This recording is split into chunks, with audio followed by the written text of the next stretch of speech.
campaign trail, more problems for Jeb Bush, despite Donald Trump throwing the former Florida governor an olive branch Tuesday night at the debate. Mr. Trump, you yourself said let Governor Bush speak. Governor Bush. Thank you, Donald, for allowing me to speak at the debate. That's really nice of you. Really appreciate that. What a generous man you are. Yeah, not exactly the olive branch that you would expect, but certainly they had fun with it. New Edelman-Berland polls providing exclusively to the Fox Business Network show Jeb Bush's best days could be behind him. With more, I want to bring in Edelman-Berland CEO Mike Berland, also a former political pollster. Also joining the conversation is Matt Schlapp, former Bush 43 political director and principal at Cove Strategies. Gentlemen, good to see you. Thanks for joining us. Michael, let me kick this off with you. What does your data tell us at this point about Jeb Bush? Look, Maria, we are 79 days out. And as we enter the next phase of the campaign, we can clearly see that voters are starting to really form opinions and make assessments. And so what I did is I did a poll last week using the same sort of marketing intelligence that I do for my corporate clients.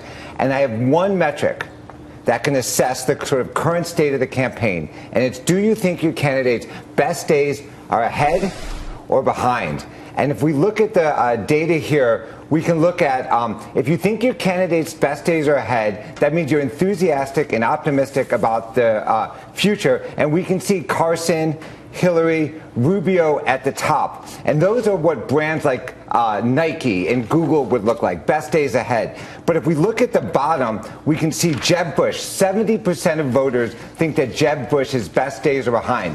That's BlackBerry territory. That's a great brand that I like that's not for me in the future. So at one end of the spectrum, we've got Google, Apple, and Nike, which are front runners, and we've got Jeb Bush, who's looking like BlackBerry. And that gives us the assessment of where we are. Democrats and Republicans are starting to form opinions, and they are going to leave the best day behind brands behind.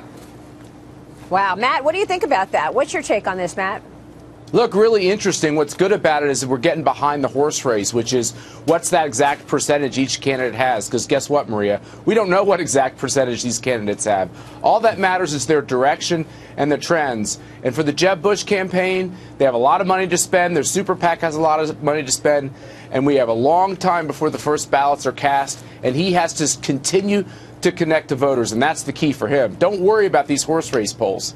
Well, and I think that that's an important... Well, wait, you know what? You make a really good point about these polls, because I want to get your take on this about how these polls are done. I was talking to somebody yesterday about this, and one of the issues that he mentioned to me was the polls are only on landlines. So they call you at home on a landline. They're not using cell phones at all.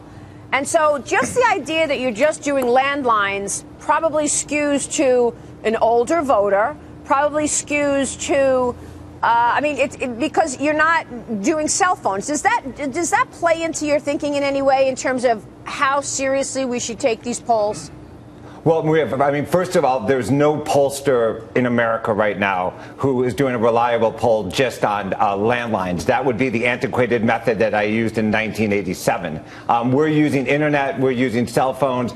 We're using landlines using cell phones. Of course, to get a broad spectrum of all voters. It's called multimodal research, and it's really, to be honest, you get as many older voters, sorry, be respectful, on an internet because they have time. Younger voters tend to go on mobile devices. But I think we don't need to look at the accuracy of the mode of collection of the polls, but rather let's look at the data. And I think the point that looking at a best days ahead and a best days behind metric is the way, because this election is going to be about optimism. It's going to be about the future. Presidential politics are about tomorrow. They never look at yesterday. Now, if we look at independent voters, they are just entering the decision-making process. And if we look at best days ahead and best days behind for them, look how split they are. They're 50-50 on all the candidates except for one.